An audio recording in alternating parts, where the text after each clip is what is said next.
Hey guys, welcome back to the stream. अभी हम चालू करने वाले हैं लेबर वेरिएंसेस, जो कि सेकंड पार्ट है। मैंने बोला था कि दो कंटेंट से बना हुआ पूरा के पूरा चैप्टर नंबर 1 वो है एक मटेरियल और सेकंड है लेबर। ठीक है, मटेरियल का टॉपिक हमने खत्म कर दिया, अभी लेबर चलने वाला है। वो शायद 3 स्ट्रीम तक चलेगा। बाद में मैं बोर्ड के जो आईएमपीस है वो सॉल्व करवाऊंगा, मतलब कि मोस्ट इम्पोर्टेंट स्ट्रीम बोल सकते हैं आप उसको। ठीक है, अभी हम पहले कॉन्सेप्ट क्लियर करते हैं और डायरेक्टली चलते हैं इसकी फॉर्मूले पे। ठीक है, अभी स्टैंडर्ड कॉस्टिंग 1 के अंदर सेकंड पार्ट मतलब कि सेकंड कंटेंट है वो है लेबर वेरिएंस। ठीक है, उसके टोटल 4 फॉर्मूले हैं। लेबर रेट वेरिएंस वो आप इधर देख लीजिए, सेम एज इट इज। थोड़ा थोड़ा ही फर्क लगेगा आपको मटेरियल मिक्स में, मटेरियल वेरिएंस में और लेबर वेरिएंस में ऑलमोस्ट सेम ही है। एस एस सभी जगह का सेम आ रहा है। यहाँ पे एच मतलब हवर है और आर मतलब रेट है, मतलब कि standard hour, standard rate, average hour, average rate. ठीक है, वैसे ही एवरेज हवर इनटू करके standard rate minus average rate, जैसे हम वो प्राइस फाइंड करते थे मटेरियल प्राइस, वैसे। ठीक है, अभी इन दोनों की फॉर्मूला मैंने नहीं लिखी है इसलिए क्योंकि कॉमन है। मैं आपको इजी तरीके से इसको कैसे याद करते हैं वो मैं आपको आज बताने वाला हूँ। ठीक है, तो लेबर एफिशिएंसी वेरिएंस और लेबर मिक्स वेरिएंस, इसकी फॉर्मूला कैसे बनाएंगे वो मैं आपको पहले दिखा देता हूँ। अगर टी एस एच और टी ए एच मतलब कि टोटल स्टैंडर्ड हवर और टोटल एवरेज हवर इक्वल हो तो क्या लेना है, तो लेबर एफिशिएंसी वेरिएंस की फॉर्मूला होगी S H minus A H. ठीक है, और आगे आएगा S R, same as it is equal. Labour mix variance की इक्वल की फॉर्मूला भी सेम वही होगी, S R S H minus A H. ठीक है, अभी अनइक्वल की फॉर्मूला, अभी एफिशिएंसी की अनइक्वल की फॉर्मूला क्या होगी, वो है S R as it is S H minus R S H.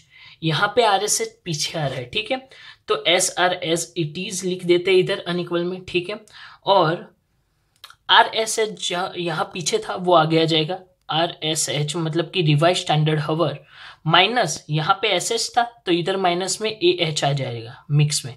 ठीक है, तो अनइक्वल की फॉर्मूला हो गई, राइट। अभी आर एस एच कैसे मिलेगा हमें, तो आर एस एच हमें मिलेगा जैसे वो रिवाइज स्टैंडर्ड क्वांटिटी फाइंड करते हैं वैसे ही, टी एस अरे sorry T A H multiply by S H of any one divide by T S H.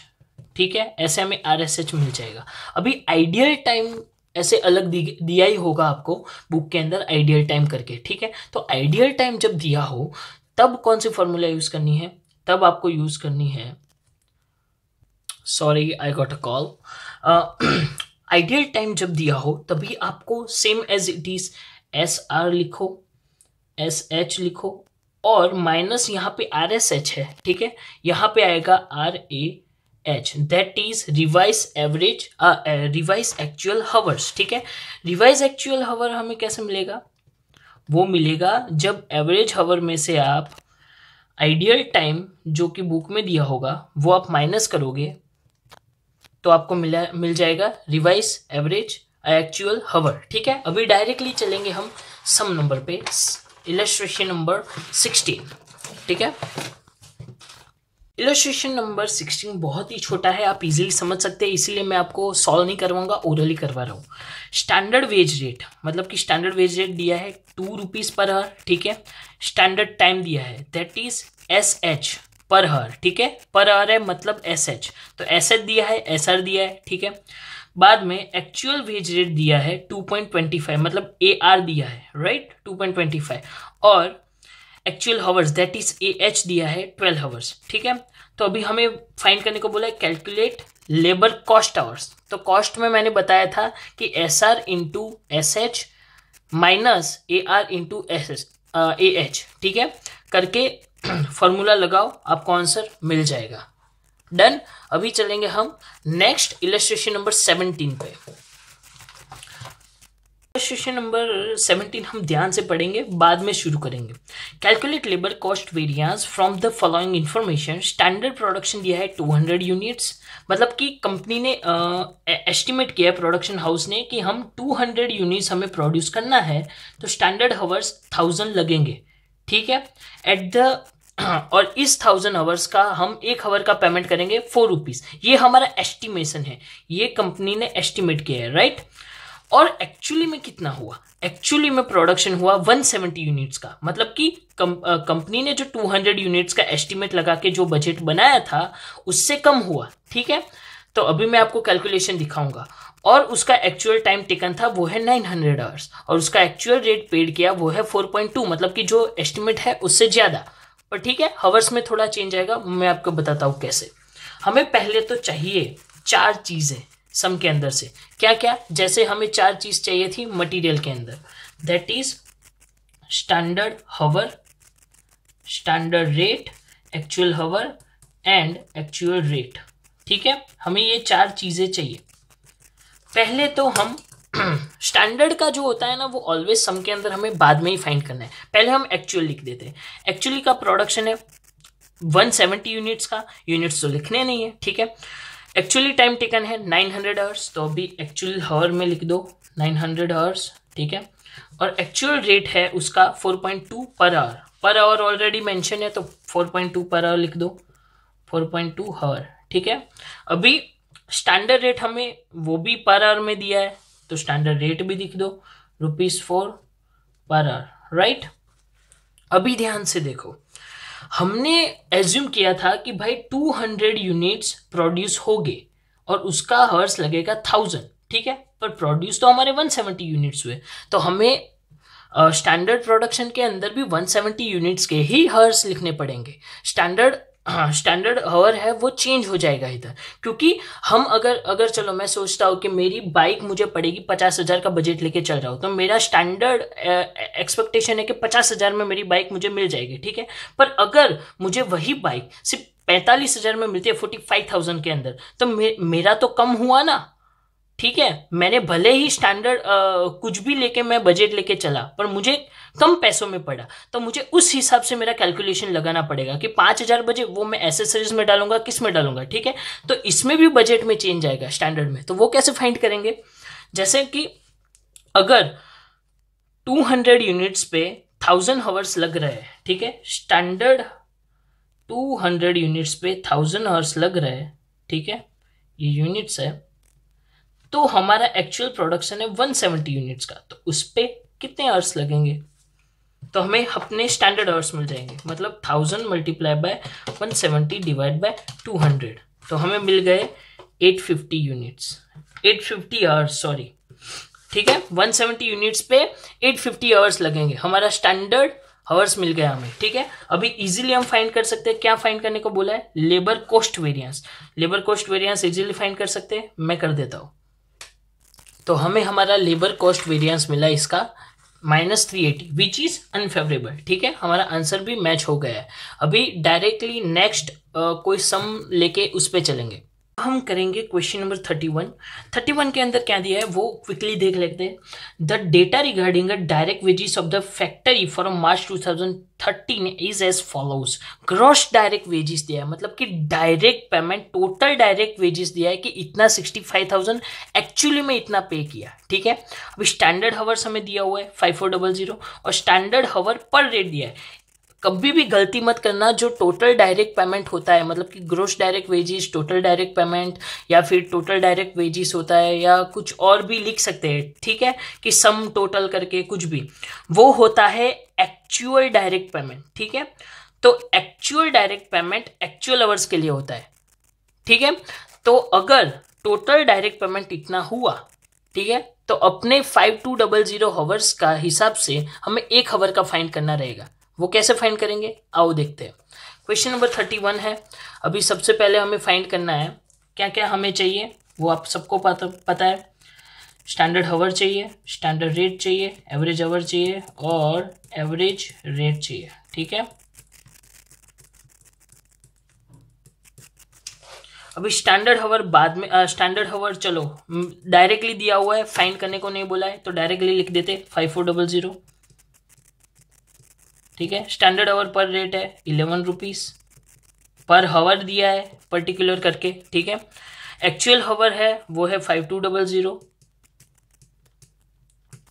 पर ये ग्रोस डायरेक्ट वेज है, मतलब कि ये टोटल है, हमें टोटल नहीं चाहिए, हमें तो पर आवर का रेट चाहिए। ठीक है, तो क्या करेंगे, 65,000 जो हावर्स है वो 65,000 रुपीज़ है, उसको डिवाइड कर देंगे एक्चुअल आवर्स के।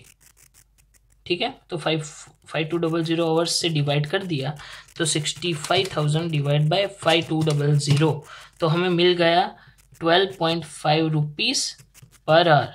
ठीक है, अभी क्या फाइंड करने को बोला है इसके अंदर, हम पीछे देखते हैं। Calculate necessary labour variances. अभी देख लो यहाँ पे कोई लेबर मिक्स नहीं दिया, मतलब कि ए बी सी 3 मटेरियल या 4 मटेरियल ऐसा कुछ नहीं दिया, तो कौन से सिर्फ 3 वेरिएंसेस फाइंड करने को आएंगे, वो है labour cost, labour rate and labour efficiency. Labour mix तभी आता है जब ऐसे 3 करके कुछ दिया हो। ठीक है, 3 अलग अलग दिए हो तभी जाके आएगा, अदरवाइज सिर्फ 3 ही फाइंड करने, अगर लेबर वेरिएंसेस फाइंड करने को बोला है और सिर्फ सिंगल इंफॉर्मेशन दी है ऐसे तो। ठीक है, तो मैं फाइंड कर देता हूं। ये हमें आंसर मिल गया, देख लो मैंने सिर्फ वैल्यू पुटअप की है। ठीक है, अगर एक शॉर्ट टेक्निक बताता हूँ कि रेट दिया हो ना तो ब्रैकेट के अंदर ऑलवेज स्टैंडर्ड में से माइनस एक्चुअल रेट कर देना है। ठीक है, अगर एफिशिएंसी दिया हो ना तो अंदर हावर स्टैंडर्ड हावर में से एवरेज हावर माइनस कर देना है, और रेट के अंदर आगे AH आएगा और एफिशिएंसी के आगे SR आएगा। इतना सिर्फ याद रखो और बाकी सिर्फ वैल्यू पुट कर दो, जो कुछ भी हमने फाइंड किया मैंने सिर्फ उसकी वैल्यू पुट की है। ठीक है, डन। अभी एक और चीज शॉर्ट टेक्निक बताता हूँ कि आपका कॉस्ट वेरिएंस राइट है कि नहीं। अगर ये दोनों का प्लस करते हो ना तो आपका आंसर ये आएगा -5600 करके देखना। आपका इन दोनों का प्लस करोगे, मतलब प्लस माइनस जो कुछ भी है प्लस करोगे, ठीक है, तो आपका आंसर -5600 आएगा, मतलब कि आप सही जा रहे हो। अभी चलेंगे हम नेक्स्ट क्वेश्चन पे, देखेंगे इलस्ट्रेशन नंबर 20, जो कि थोड़ा कॉम्प्लिकेटेड है। ध्यान से देखना, ध्यान से समझना, ध्यान से सुनना। ठीक है, फास्ट फॉरवर्ड मत करना। ओके, क्या दिया है, from the following data calculate labour variances. Labour variances बोला है, यहाँ पे ABC कहीं पे दिख रहा है नहीं, तो सिर्फ 3 ही फाइंड हो गए, वो पहले के 3, राइट। अभी नेक्स्ट करते हैं, number of workers employed standard के दिए हुए, एक्चुअली में कितने हुए वो दिए हुए। ठीक है, average monthly wages, monthly wages कितना एक वर्कर को दिया वो दिया है हमें। एक महीने के अंदर कितना काम करना है उतने उसके डेज दिए हुए। ठीक है, और production during the month units में दिया हुआ है। 20,000 प्रोडक्शन हमने टारगेट किया था पर एक्चुअली में हुआ 18,000। इसका फर्क कहाँ पे आएगा, यूनिट्स में फर्क हुआ तो लेबर वेरिएंस में फर्क होता है, वो कहाँ पे आएगा मैं आज वो दिखाऊंगा आपको अभी इधर। ठीक है, तो अभी मैं हेडिंग देता हूँ, इलस्ट्रेशन नंबर 20 करेंगे हम। ठीक है, चलो इलस्ट्रेशन नंबर 20 शुरू करते हैं। हमें पहले 4 चीजें चाहिए। यहाँ पे कहीं पे हावर वर्ड सुना आपने, नहीं सुना, डेज सुना, ओके, तो अभी स्टैंडर्ड डेज फाइंड करेंगे। तो standard days, standard rate, average days and average rate, as usual 4 चीजें तो हमें चाहिए ही फाइंड करने के लिए। चलो अभी स्टैंडर्ड रेट फाइंड करते हैं। स्टैंडर्ड रेट कैसे मिलेगा, एक वर्कर को 600 रुपये दे रहे हैं 25 दिनों के, तो एक दिन का कितना। ठीक है, तो हम एक ही पर यूनिट, पर केजी, पर डे ऐसे ही फाइंड करेंगे, हर एक यूनिट का ही ऑलवेज फाइंड करना है। तो 600 डिवाइड बाय 25 डेज, तो हमें मिलेगा 600 डिवाइड बाय 25, तो 24 रुपीज पर डे मिल गया, राइट। वैसे ही एक्चुअल रेट भी हमें मिल जाएगा, 720 रुपीज हमने एक वर्कर को पे किए 24 डेज के लिए, तो पर डे का कितना मिलेगा 20 डिवाइड बाय 24, तो हमें मिला 30 रुपीज पर डे, राइट। वैसे ही एक्चुअल डेज अभी काम किया होगा, सभी वर्कर ने एक्चुअल डेज कितना काम किया होगा, तो एक वर्कर ने काम किया 24 दिनों तक, राइट। तो 180 वर्कर्स ने कितने दिनों तक काम किया होगा साथ में, तो 180 का 24 बार गिनेंगे, तो मतलब कि 180 वर्कर्स मल्टीप्लाई बाय 24 दिनों तक काम किया सबने, तो 180 मल्टीप्लाई बाय 24, ठीक है, 4320 डेज, टोटल डेज हमने काम करवाया, राइट। अभी सुनो, अभी स्टैंडर्ड डेज, तो स्टैंडर्ड डेज आप लोग सोच रहे होंगे कि हमें कैसे मिलेंगे, तो स्टैंडर्ड डेज भी ऐसे ही मिलेंगे कि भाई ये 200 वर्कर्स है, उसने 25 दिनों तक काम किया होगा, ठीक है, तो हमें मिल जाएगा स्टैंडर्ड डेज। तो 200 मल्टीप्लाई बाय 25 इक्वल्स टू 5000 हो गया। तो 5000 डेज उन लोगों ने काम किया होगा। अरे पागलो, मैंने पहले ही बोला कि जो स्टैंडर्ड है, ठीक है, वो फिक्स करती है कंपनी, एस्टिमेट करती है, ठीक है। तो 200 वर्कर्स एस्टिमेट किए थे 20,000 के प्रोडक्शन के लिए, पर प्रोडक्शन तो 18,000 का ही हुआ है। तो अपना स्टैंडर्ड गलत गया, अपना जो एस्टिमेट लगाया था कंपनी ने वो गलत गया। तो पहले क्या करना पड़ेगा, हमें ये 20,000 का है, वो पहले 18,000 का फाइंड करना पड़ेगा। वैसे ही अगर 18 की जगह 21 होता तो हमें 21,000 का फाइंड करना पड़ता, ठीक है। तो पहले हम करेंगे 18,000 का फाइंड। कैसे, तो अगर इधर डेज लिखता हूं और इधर यूनिट्स लिखता हूं प्रोडक्शन के, प्रोडक्शन, राइट। अगर मुझे 20,000 यूनिट्स का प्रोडक्शन करना था तो मेरे वर्कर्स का एस्टिमेशन मैंने 5,000 डेज का लगाया था, ठीक है। 200 इंटू 25 करो, मतलब जो आंसर आए वो डेज बन जाएंगे। तो 5,000 डेज के अंदर मैंने टारगेट किया था 20,000 यूनिट्स प्रोडक्शन का, पर एक्चुअली में तो मेरा प्रोडक्शन 18,000 यूनिट्स का ही हुआ। तो मेरे डेज कितने हो गए, स्टैंडर्ड डेज कितने हो गए 18,000 के यूनिट्स के लिए, तो वो मुझे मिलेंगे क्रॉस मल्टीप्लिकेशन से, राइट। तो 18,000 multiply by 5,000 divide by 20,000, right. तो 4,500 डेज मेरे हुए स्टैंडर्ड डेज, ठीक है। 4,500 यूनिट्स, 4,500 डेज, सॉरी, उसका कैलकुलेशन मैंने इधर बता दिया। अभी लेबर वेरिएंस मैंने फाइंड करने को बोला, यहाँ पे सिंगल इंफॉर्मेशन है सभी, ठीक है। तो पहले 3 ही फाइंड करने। अगर वो लेबर मिक्स होता, मतलब कि ए बी सी या skilled worker, unskilled worker, child, ऐसा कुछ दिया होता तो हमें वो लेबर मिक्स भी फाइंड करना पड़ता, ठीक है। पर अभी तो सिर्फ 3 ही करने, वो डायरेक्टली वैल्यू पुटअप करके मैं आपको बता देता हूँ।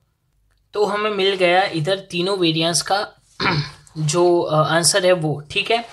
यहाँ पे जो डेज की जगह हवर होता था फॉर्मूले के अंदर, यहाँ पे डेज सिर्फ इतना ही माइनर चेंज है, बाकी सब कुछ सेम है, ठीक है। अगर इन दोनों को प्लस करोगे तो एक्यूरेट आंसर ये आ जाएगा, ठीक है। और एक चीज एक बताना चाहता हूँ कि लेबर एफिशिएंसी के अंदर इक्वल और अनइक्वल ऐसी 2 चीजें दी हुई है। जैसे यहाँ पे देख लो आगे, इक्वल और अनइक्वल दिया हुआ है, ठीक है। तो आप लोग कंफ्यूज हो गए कि यूज कौन सी करनी है कब, ठीक है। तो जब सिंगल इंफॉर्मेशन जैसे कि हम अभी सम कर रहे हैं वो दिया हो तो ये बाय डिफॉल्ट हो जाएगी, ठीक है। ये हो जाएगी बाय डिफॉल्ट। और जब लेबर मिक्स दिया है, मतलब कि स्किल्ड अनस्किल्ड और ये सब 3-4 यूनिट का साथ में दिया है, तब जाके इक्वल अनइक्वल हमें देखना है, बाकी नहीं देखना है, ठीक है। इसके अंदर इतने। अभी नेक्स्ट करेंगे क्वेश्चन नंबर 33। क्वेश्चन नंबर 33 के अंदर हमें क्या दिया है, the standard wage rate in a factory is fixed at ₹1, मतलब स्टैंडर्ड वेज रेट हमें दिया हुआ है ₹1 and 1 unit is equivalent to 2 standard hours, मतलब 1 यूनिट प्रोड्यूस करने के लिए हमें स्टैंडर्ड आवर्स लगते हैं 2। ऐसा हमने एस्टिमेट लगाया कि 1 यूनिट प्रोड्यूस करने के लिए 2 स्टैंडर्ड आवर्स लगेंगे, ठीक है। During a week certain workers worked for 1,200 hours, मतलब कितने वर्कर्स वो मैंने दिया है, ठीक है। सर्टेन वो मतलब वर्कर से लेना देना ही नहीं है, छोड़ दो। 1,200 आवर्स मतलब कि एक्चुअल रेट, एक्चुअल आवर्स मिल गए। उन्होंने 500 यूनिट्स प्रोड्यूस किए, जो 1 यूनिट के लिए हमें 2 स्टैंडर्ड आवर लग रहे हैं। तो स्टैंडर्ड आवर तो हमें टोटल दिया ही नहीं, तो 500 यूनिट्स के लिए कितना, तो हमें मिल जाएगा स्टैंडर्ड आवर्स, ठीक है। और actual wage rate was 0.9 per hour. Actual wage rate दिया है, स्टैंडर्ड वेज रेट दिया है। चलो डायरेक्टली सम पे चलते हैं, टाइम वेस्ट नहीं करना है भाई। चलो ये सम पे चले। अभी करेंगे क्वेश्चन नंबर 33, ठीक है। कहाँ गया भाई, घूम गया। क्वेश्चन नंबर 33, ओके मिल गया, ठीक है। क्वेश्चन नंबर 33 के अंदर बोला है, पहले तो हम लिख देते हैं, इधर हवर्स करके आया है, ठीक है। इधर कोई डेज बेज नहीं बोला है, हवर्स ही है। तो इधर standard hour, standard rate, average hour and average rate, ठीक है। चलो स्टैंडर्ड हवर कैसे मिलेंगे कि अगर जो 1 यूनिट प्रोड्यूस करने के लिए 2 स्टैंडर्ड आवर्स चाहिए, तो 500 यूनिट्स प्रोड्यूस करने के लिए कितने चाहिए? 1 यूनिट के लिए 2 स्टैंडर्ड आवर्स, तो 500 के लिए 500 यूनिट्स के लिए कितने हैं? तो 1000 मिल गया हमें, 1000 हार्स। ओके, अभी स्टैंडर्ड रेट हमें 1 रुपये दिया हुआ है फिक्स्ड। ओके, तो 1 रुपीज, राइट। अभी वैसे ही हमें एक्चुअल वेज रेट दिया है पर आवर का 0.9 रुपीज हो गया। और यहाँ पे 1200 certain workers work for 1200 hours, मतलब कि पूरे वीक के अंदर उन्होंने काम किया 1200 आवर्स। सर्टेन वर्कर्स, कितने वर्कर्स ऐसा नहीं दिया, तो हमें लेना देना क्या है, क्योंकि एक्चुअल आवर्स तो हमें दे दिए टोटल, राइट। तो इधर आएगा 1200 आवर्स। अभी material labour variance labour variances find करने को बोला है, आप कर सकते हो इजीली, घर पे से करना है, ये होमवर्क है। Thank you so much guys, अभी मिलते हैं नेक्स्ट स्ट्रीम में।